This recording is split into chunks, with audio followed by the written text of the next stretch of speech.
ನಿತ್ಯ ಜೀವನಗೆ ಸ್ವಾಗತ. ನಾನು ತುಂಬಾ ಖುಷಿಯಾಗಿದ್ದೀನಿ. ನೀವು ಖುಷಿಯಾಗಿರಿ, ಚೆನ್ನಾಗಿರಿ.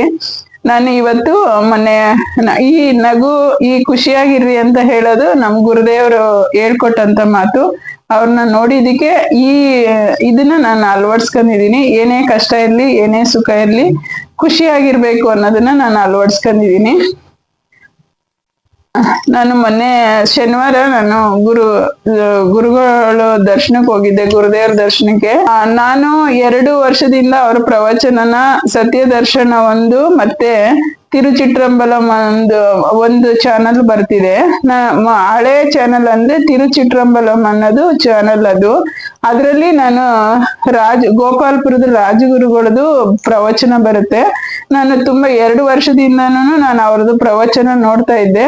ತುಂಬಾನೇ ಚೆನ್ನಾಗಿದೆ. ಸಾಂಸಾರಿಕದವ್ರಿಗಾಗಿರ್ಬೋದು, ಮತ್ತೆ ಚಿಕ್ಕ ಮಕ್ಕಳಿಗಾಗಿರ್ಬೋದು, ವೃದ್ಧರಿಗಾಗಿರ್ಬೋದು, ಎಲ್ಲಾರ್ಗುನು ಅವರ ಪ್ರವಚನದಲ್ಲಿ ತುಂಬಾ ತಿಳ್ಕೊಬೇಕಾದದ್ದು, ನಾವು ತುಂಬಾ ನಮ್ಮ ಜೀವನದಲ್ಲಿ ನಾವು ಅಳವಡಿಸ್ಕೋಬೇಕಾಗಿರೋದು ತುಂಬಾ ಇದೆ. ಹಂಗಾಗಿ ಅವ್ರು ಹೇಳ್ತಾರೆ, ಪ್ರವಚನದಲ್ಲೇ ಹೇಳ್ತಾರೆ, ನಾನು ಜನದಿಂದ ದೂರ ಇರೋದಕ್ಕೆ ಇಷ್ಟಪಡ್ತೀನಿ. ನನ್ನನ್ನ ಇಲ್ಲಿ ಬಂದು ನೋಡಿ ತಿಳ್ಕೊಳ್ಳೋ ಅಂತದ್ ಏನು ಇಲ್ಲ. ಜನರಿಗೋಸ್ಕರನೇ ಅವ್ರಿಗೆ ಯೂಟ್ಯೂಬ್ ಅಲ್ಲಿ ಮಾತಾಡೋದು ಅಂತ ಸಮಾಧಾನ ಇಲ್ವಂತೆ, ಇಷ್ಟ ಇಲ್ವಂತೆ. ನಮ್ಮಂತ ಭಕ್ತರಿಗೋಸ್ಕರ ಅವ್ರ ಒತ್ತಾಯದ ಇದಕ್ಕೋಸ್ಕರ ಅವರು ವಿಡಿಯೋ ಕೊಡ್ತಾರೆ. ಅದ್ರಲ್ಲೇ ಹೇಳ್ತಾರೆ ಅವರು, ನನ್ನ ವಿಡಿಯೋನೇ ನೋಡಿ ಭಕ್ತರಿಗೋಸ್ಕರನೇ ವಿಡಿಯೋ ಹಾಕಿದ್ದಾರೆ, ಹಂಗಾಗಿ ಅದನ್ನೇ ನೋಡಿ ತಿಳ್ಕೊಳ್ಳಿ, ಇಲ್ಲಿವರೆಗೂ ಬರ್ಬೇಡ್ರಿ, ಇದು ತುಂಬಾ ಕಾಡಿದೆ ಅಂತಾನೆ ಹೇಳ್ತಾರೆ. ನಾನು ಅದೇ ತರನೇ ಇದ್ದೆ. ನನ್ಗೇನೋ ಒಂದು ವಾರದಲ್ಲಿ ತುಂಬಾ ಹೋಗ್ಬೇಕು, ಅವ್ರನ್ನ ಒಂದ್ಸರಿ ದರ್ಶನ ಮಾಡ್ಬೇಕು ಅಂತ ಅನ್ನಿಸ್ತು. ಆಮೇಲೆ 1-2-3 ದಿವಸದಲ್ಲಿ ಫೋನ್ ಮಾಡಿದೆ ಅವ್ರಿಗೆ, ಅವ್ರ ಶಿಷ್ಯಂದಿರಿಗೆ. ಅವ್ರು ಇರಲ್ಲಮ್ಮ, ಅವ್ರು ಯಾರನ್ನೂ ಫೋನ್ ಮಾಡಿದ ತಕ್ಷಣ ಬನ್ನಿ ಅಂತ ಆಕರ್ಷಣೆ ಮಾಡಲ್ಲ. ಅವ್ರು ಇರೋದಿಲ್ಲ, ಮತ್ತೆ ಗುರುದೇವ್ರು ಸಿಗೋದು ಸ್ವಲ್ಪ ಕಷ್ಟ ಅಂತ ಹೇಳಿದ್ರು. ಸರಿ ಅಂತ ಅಂದ್ಬಿಟ್ಟು 1-2 ದಿನ ಸುಮ್ಮನಾದೆ. ನನ್ಗೆ ಸಮಾಧಾನನೇ ಆಗ್ಲಿಲ್ಲ ಅವ್ರನ್ನ ನೋಡ್ಬೇಕು ಅಂದ್ಬಿಟ್ಟು. ಆಮೇಲೆ ಮತ್ತೆ ನಾನು ಶುಕ್ರವಾರ ಫೋನ್ ಮಾಡಿದಾಗ ಅವರು ಫಸ್ಟ್ ರಿಸೀವ್ ಮಾಡ್ಲಿಲ್ಲ. ಮತ್ತೆ ಇನ್ನೊಂದ್ಸತಿ ಅವರೇ ಫೋನ್ ಮಾಡಿದ್ರು. ಹೇಳಿ ಅಂತ ಹೇಳಿದ್ರು. ಅದಕ್ಕೆ ನಾಳೆ ಬರ್ಬೋದಾ ಗುರುಗಳೇ ಅಂತ ಹೇಳ್ದೆ. ಸರಿ ಬನ್ನಿ ಅಮ್ಮ ಅಂತ ಹೇಳಿದ್ರು. ನಾನು ಯಾರನ್ನೂ ಕಾಯ್ಲಿಲ್ಲ. ನನ್ಗೆ ಕಾಣ್ದಿರುವಂತ ಊರದು, ಇದನ್ನೇ ಸತ್ಯ ಅಂತ ನಂಬಬೇಕು ನಾವು. ಸತ್ಯ ಸುಳ್ಳು ಅಂತ ಹೇಳ್ತಾರಲ್ಲ, ಕೆಲವು ಕಡೆ ಒಬ್ಬೊಬ್ರೆ ಹೋದಾಗ ಏನಾದ್ರೂ ಒಂದು ಅನಾನುಕೂಲ ಆಗತ್ತೆ ಅಂತ ಅನ್ಕೊಳ್ತಾರೆ. ನಾವು ಅನ್ಕೊಳ್ತೀವಿ, ಆದ್ರೆ ದೇವ್ರದು ಒಂದು ಗುರುದು ಆಶೀರ್ವಾದ ಇದ್ರೆ ನಮ್ಗೆ ಏನೋ ಮೈರೋಮನು ಸಹ ಸುಳ್ಳು ಅನ್ನಲ್ಲ.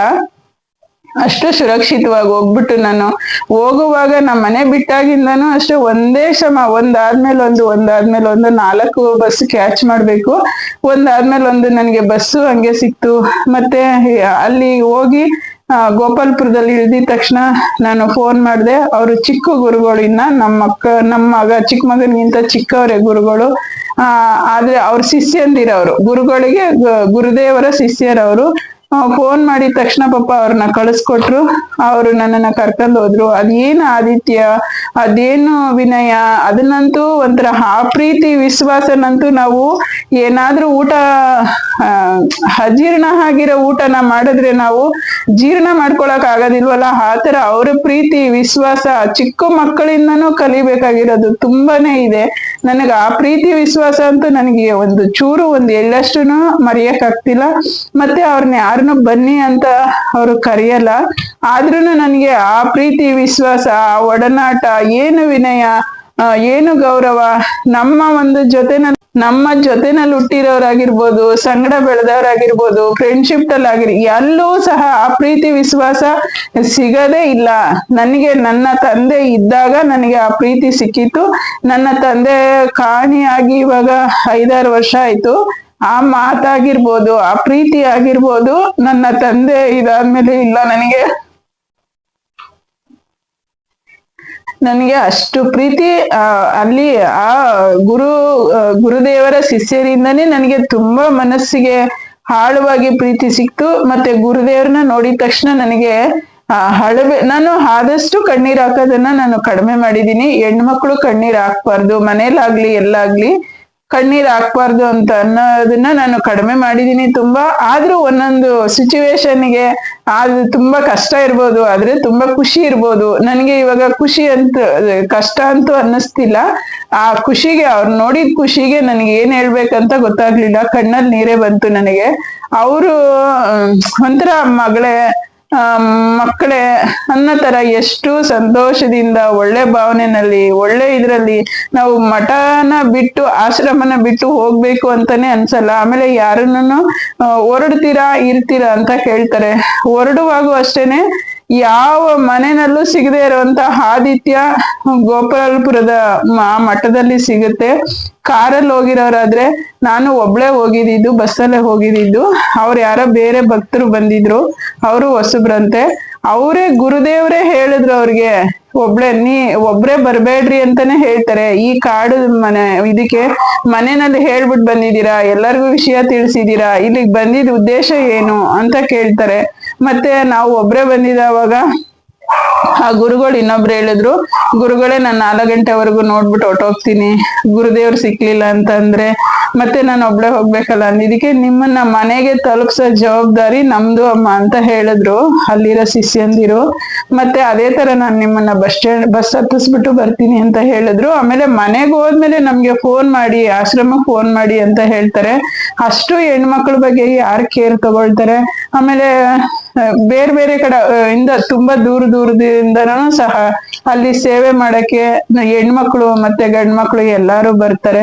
ಅವರಿಗೆ ಒಂಥರ ಅಲ್ಲಿರೋ ಜನಕ್ಕೆ ನಮ್ಮ ಅಪ್ಪನ ಮನೆಯಲ್ಲಿ ಇದೀನಿ ಅನ್ನೋ ಸಂತೋಷದಿಂದ, ಆ ಫೀಲಿಂದ ಏನೋ ಒಂದು ಸೇವೆ ಅವ್ರ ಕೈಯಲ್ಲಾದ ಸೇವೆ ಮಾಡಿಕೊಂಡು, ಅಥವಾ ಒಂದ್ 5 ನಿಮಿಷ ಗುರುದೇವ್ರಿಗೆ ನಾವು ನೋಡ್ಲೇಬೇಕು ಅಂತ ಹೋಗಿ ಮಾಡೋದು ತುಂಬಾ ಅವ್ರಿಗೆ ನಾವು ಕಷ್ಟ ಕೊಟ್ಟಂಗ ಆಗುತ್ತೆ. ಅವರ ಸ್ಥಿತಿನೇ ಬೇರೆ, ಅವರ ಧ್ಯಾನನೇ ಬೇರೆ. ನಾವು ಸಮಯ ಉಳಿಸ್ಕೊಂಡು ಗುರುದೇವ್ರನ್ನ ನೋಡ್ಬೇಕು ಅಂತ ಅಂದ್ರೆ ಒಂದಿನ ತಂಗಬೇಕಾಗತ್ತೆ. ಆತರ ಒಂದು ಸುಮ್ನೆ ಆಶ್ರಮಕ್ಕೆ ಹೋಗಿ ಬೇರೆ ಶಿಷ್ಯಂದಿರುನು ಅಷ್ಟೇ ಗೌರವ, ಅಷ್ಟೇ ಒಂಥರ ನಮ್ಗೆ ಸ್ವಂತದವರಲ್ಲಿ ಸಿಗದೆ ಇರುವಂತಹ ಆದಿತ್ಯ ಅಲ್ಲಿ ಸಿಗುತ್ತೆ. ಹೋಗ್ಬಿಟ್ಟು ನಮ್ ಕೈಯಲ್ಲಿ ಏನೋ ಸೇವೆ ಆದ್ರೆ ಸೇವೆ ಮಾಡ್ಬೇಕು, ಇಲ್ಲ ಅಂತ ಅಂದ್ರೆ ನಾವು ಒಂದ್ 5 ನಿಮಿಷ ದೇವ್ರ ಧ್ಯಾನ ಮಾಡಿ ಬರ್ಬೋದು. ಆದ್ರೆ ಒಬ್ರೇ ಒಂಟಿವರೆ ಹೋಗೋದಂತೂ ತುಂಬಾ ಕಷ್ಟ. ಆದಷ್ಟು ನಾನು ಏನ್ ಹೇಳಕ್ ಬರ್ತೀನಿ ಅಂದ್ರೆ, ಗಣಪತಿ ಚಾನಲ್ ಅಲ್ಲಿ ಒಂದ್ರಲ್ಲಿ ಬರುತ್ತೆ, ಮತ್ತೆ ತಿರುಚಿಟ್ರಂಬಲಂ ಒಂದ್ ಚಾನಲ್ ಇದೆ, ಮತ್ತೆ ಸತ್ಯ ದರ್ಶನ ಅಂತ ಒಂದು ಚಾನಲ್ ಇದೆ ಅವ್ರದ್ದು. 3 ಚಾನಲ್ ಇದೆ. ಅದ್ರಲ್ಲಿ ಅವ್ರದ್ರ ಪ್ರವಚನನ ನೋಡಿ ಎಲ್ಲಾರು ಪರಿವರ್ತನೆ ಆಗ್ಲಿ. ಈ ಕಲಿಯುಗ ಮುಗಿಯುವಂತ ಕಾಲದಲ್ಲಿ ತುಂಬಾ ಅವಘಡಗಳು ಮತ್ತೆ ತುಂಬಾ ಕಷ್ಟಗಳು, ಆರೋಗ್ಯದ ಏರುಪೇರುಗಳು, ಪರಿಸ್ಥಿತಿಗಳು ಎಲ್ಲ ಬರ್ತವೆ. ಹಂಗಾಗಿ ಈ ತರ ನಿಮ್ಮ ಗುರುಗಳು ನಿಮ್ಮ ಮನಸ್ಥಿತಿನಲ್ಲಿ ಯಾವ ಗುರುಗಳಿದ್ದಾರೆ ಅವ್ರನ್ನ ಎಲ್ಲಾರು ಆಧ್ಯಾತ್ಮಿಕಕ್ಕೆ ಹೋಗ್ರಿ. ಒಂದ್ ಸ್ವಲ್ಪ ಅಟ್ಲೀಸ್ಟ್ ನಾವು ಎಲ್ಲಾರು ಒಳ್ಳೆಯವರು ಅಂತ ನಾವು ಹೇಳಕ್ಕಾಗಲ್ಲ. ನನ್ನಲ್ಲಿ ಎಷ್ಟೋ ಒಂಥರ ವೈಮನಸ್ಸು ಇದ್ದಿದ್ದು ಇವಾಗ ಈ ಗುರುದೇವರನ್ನ ನಾನು ಪ್ರವಚನನೇ ನೋಡಿ ಎಷ್ಟೋ ನನಗೆ ಪರಿವರ್ತನೆ ಆಗಿದೆ.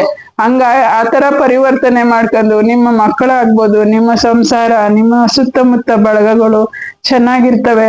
ಒಂದೊಂದು ನಾನು ಒಬ್ರಿಂದ ಒಳ್ಳೆಯವರಿಂದ ಕಲಿಬೇಕು. ನಾನು ಅಲ್ಲಿ ಅಂದ್ರೆ ಚಾನಲ್ ನೋಡ್ರಿ ಅಂತ ಹೇಳ್ತಾ ಇದ್ದೀನಿ, ಆ ಗುರುಗಳ ಹತ್ರನೇ ಹೋಗ್ರಿ ಅಂತ ನಾನು ಹೇಳ್ತಾ ಇಲ್ಲ. ಯಾಕಂದ್ರೆ ಅವ್ರನ್ನ ನಾವು ಬಲವಂತವ ಮಾಡಿ ನಾವು ನೋಡ್ಬೇಕು ಅಂತ ಅನ್ನೋದು ಅವರ ಸತ್ಯ ಸ್ಥಿತಿನೇ ಬೇರೆ, ಜ್ಞಾನದ ಸ್ಥಿತಿನೇ ಬೇರೆ. ನಾವು ಹೋಗಿದೀವಲ್ಲ ಹೆಣ್ಮಕ್ಳು ಅನ್ನೋದಕ್ಕೋಸ್ಕರ ಅವರು ಜ್ಞಾನದಿಂದ ಈಚೆ ಬಂದು ನಮ್ಮನ್ನ ತುಂಬಾ ಪ್ರೀತಿಯಿಂದ ನೋಡ್ತಾರೆ, ತುಂಬಾ ಸಂತೋಷವಾಗಿ ನಮ್ಮನ್ನ ಕಳಿಸ್ಕೊಡ್ತಾರೆ. ತಲೆ ಮೇಲೆ ಆಶೀರ್ವಾದ ಮಾಡಿ ಒಂದು ಅಕ್ಕಿನ ಕೊಟ್ಟು, ಅವ್ರ ಕೈಯಲ್ಲಾದಷ್ಟು ಕಾಣಿಕೆನ ಕೊಟ್ಟು, ಮತ್ತೆ ಹಣ್ಣು ಹಂಪಳ ಏನಿರುತ್ತೆ ಅವ್ರ ಕೈಯಲ್ಲಿ ಅದನ್ನ ತೆಗೆದು ನಮ್ಗೆ ಕೊಟ್ಟು ನಮ್ಮನ್ನ ಆಶೀರ್ವಾದ ಮಾಡಿ ಕಳಿಸ್ತಾರೆ. ಅದು ನನ್ಗೆ ತುಂಬಾ ಖುಷಿ ಆಯ್ತು ಸ್ನೇಹಿತರೆ. ನಾನು ವಿಡಿಯೋ ಮಾಡ್ಲಿಲ್ಲ, ಅವ್ರನ್ನ ನಾನು ಪರ್ಮಿಷನ್ ಕೇಳಕ್ಕೂ ನನಗೆ ಬಾಯಿ ಬರ್ಲಿಲ್ಲ. ಮತ್ತೆ ವಿಡಿಯೋ ಬರ್ತಾ ಇದೆ ಅವ್ರದ್ದು, ಆಲ್ರೆಡಿ ಬರ್ತಿದೆಯಲ್ಲ ಚಾನಲ್, ಹಂಗಾಗಿ ನಾನು ವಿಡಿಯೋ ಮಾಡ್ಲಿಲ್ಲ. ಮಾಡಕ್ ಹೋಗ್ಲಿಲ್ಲ. ನಾನು ಹೋಗಿ ಬಂದಿದ್ದೀನಿ. ನನ್ಗೆ ತುಂಬಾ ಖುಷಿ ಆಯ್ತು. ನಮ್ಮ ಸ್ನೇಹಿತರ ಹತ್ರ, ನನ್ನ ಸಬ್ಸ್ಕ್ರೈಬರ್ಸ್ ಹತ್ರ ಹಂಚ್ಕೋಬೇಕು ಅಂತ ಅನ್ನಿಸ್ತು. ಅದಕ್ಕೋಸ್ಕರ ನಾನು ಈ ವಿಡಿಯೋ ಮಾಡ್ತಾ ಇದ್ದೀನಿ ಸ್ನೇಹಿತರೆ. ನೋಡಿ, ನೀವು ಮಾರ್ಗದರ್ಶನದಲ್ಲಿ ತಿಳ್ಕೊಳ್ಳಿ. ಎಲ್ಲಾರು ಆಧ್ಯಾತ್ಮಿಕಕ್ಕೆ ಹೋಗ್ರಿ ಅಂತ ನಾನು ಹೇಳಲ್ಲ. ಗುರು ಮಾರ್ಗ ಇದ್ದಷ್ಟುನು ತುಂಬಾ ಒಳ್ಳೇದು. ಒಂದು ಮನೆಯಲ್ಲಿ ಒಳ್ಳೆ ತಂದೆ ನಮ್ಗೆ ಯಾವ ಮಾರ್ಗನ ತೋರಿಸ್ತಾರೆ, ಅದಕ್ಕಿಂತ 2ರಷ್ಟು ನಮ್ಗೆ ಗುರು ತೋರಿಸ್ಕೊಡ್ತಾರೆ.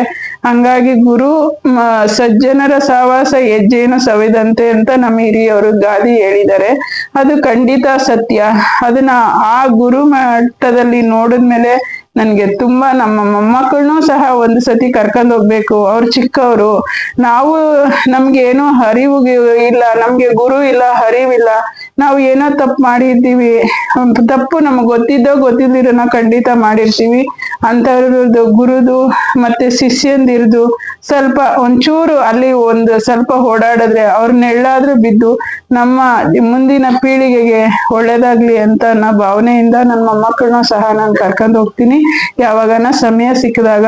ಆದ್ರೆ ಒಂಟಿವರೆ ಹೋಗ್ಬೇಡ್ರಿ. ಅವ್ರಿಗೂನು ನಾವು ಸಮಸ್ಯೆ ಕೊಟ್ಟಂಗ ಆಗತ್ತೆ. ಪಾಪ ಅವರೇ ಬರ್ಬೇಕು, ಗುರು ಶಿಷ್ಯದಿರೇ ಬಂದು ನಮ್ಮನ್ನ ಕರ್ಕೊಂಡ್ ಹೋಗ್ಬೇಕು, ಮತ್ತೆ ನಮ್ಮನ್ನ ಕರ್ಕೊಂಡ್ ಬಂದ್ಬಿಡ್ಬೇಕು. ತುಂಬಾ ದೂರ ಇದೆ, ಕಾಡಲ್ಲಿದೆ ಅದು. ಹಂಗಾಗಿ ಅವ್ರಿಗೂ ಸಮಸ್ಯೆ ಕೊಡೋದ್ ಬೇಡ. ಯಾರಾದ್ರೂ ನಿಮ್ಗೆ ಹೋಗ್ಬೇಕು ಅಂತ ಅನ್ಸಿದ್ರೆ ನೀವು ಯಾರಾದ್ರೂ ಜೊತೆ ಮಾಡ್ಕೊಂಡು, ಸ್ವಂತ ಗಾಡಿ ಇದ್ರೆ ಒಳ್ಳೇದು. ಯಾವ್ದು 2 ವೀಲರ್ ಅಂತೂ ಅದು ಕಾಡು ದಾರಿ. ಹೋದ್ರೆ 4 ಗಂಟೆ ಒಳಗಡೆ ಹೋದ್ರೆ 2 ವೀಲರ್ ಅಲ್ಲಿ ಹೋಗ್ಬೋದು.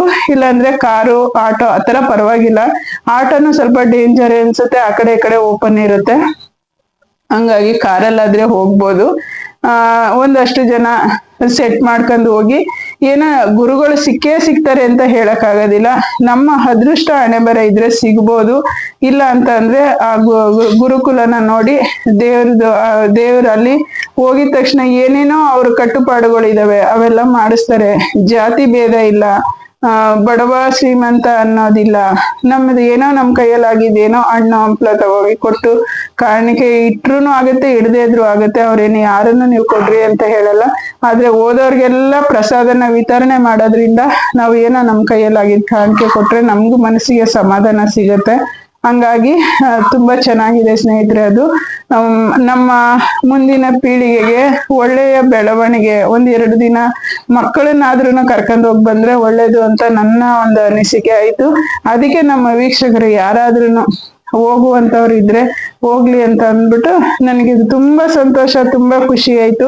ನಾನೆಲ್ಲಾನು ನಿಮ್ಮ ಹತ್ರ ಶೇರ್ ಮಾಡ್ತೀನಿ. ನಾನು ಈ ವಿಡಿಯೋದ ಬಗ್ಗೆ, ನಮ್ಮ ಗುರುದೇವ್ರ ಬಗ್ಗೆ ನಿಮ್ಮ ಹತ್ರ ಶೇರ್ ಮಾಡಿಲ್ಲ ಅಂದ್ರೆ ತಪ್ಪಾಗತ್ತೆ ಅಂದ್ಬಿಟ್ಟು ಅದಕ್ಕೋಸ್ಕರ ನಾನು ಈ ವಿಡಿಯೋನ ಮಾಡ್ತಾ ಇದ್ದೀನಿ ಸ್ನೇಹಿತರೆ. ನನ್ನ ವಿಡಿಯೋ ನಿಮ್ಗೆ ಇಷ್ಟ ಆದ್ರೆ ಒಂದು ಶೇರ್ ಮಾಡಿ, ಲೈಕ್ ಮಾಡಿ, ಸಬ್ಸ್ಕ್ರೈಬ್ ಮಾಡಿ ಸ್ನೇಹಿತರೆ. ನನ್ನ ವಿಡಿಯೋ ನೋಡಿದಕ್ಕೆ ಧನ್ಯವಾದಗಳು. ಆದಷ್ಟು ನಿಮ್ಮ ಫ್ರೆಂಡ್ಸ್ ಅಂಡ್ ಫ್ಯಾಮಿಲಿಗೆ ಈ ವಿಡಿಯೋನ ಶೇರ್ ಮಾಡಿ. ತುಂಬಾ ಅದು ನನ್ನ ವಿಡಿಯೋ ಶೇರ್ ಮಾಡೋದಕ್ಕಿಂತ ಆ ಚಾನೆಲ್ಗಳನ್ನ ಆದಷ್ಟು ನೋಡ್ರಿ. ನಿಮ್ಮ ಜೀವನದಲ್ಲಿ ಪರಿವರ್ತನೆ ಆಗ್ಲಿ, ಎಲ್ಲಾರು ಚೆನ್ನಾಗಿರ್ಲಿ, ಎಲ್ಲಾರ್ಗು ಒಳ್ಳೆ ದೇವ್ರು ಒಳ್ಳೆ ಮತಿ, ಒಳ್ಳೆ ಜ್ಞಾನನ ಕೊಡ್ಲಿ ಅಂತ ಹೇಳೋದಿಕ್ಕೆ ನಾನು ಇಷ್ಟಪಡ್ತೀನಿ ಸ್ನೇಹಿತರೆ. ನನ್ನ ವಿಡಿಯೋ ನೋಡಿದಕ್ಕೆ ಧನ್ಯವಾದಗಳು.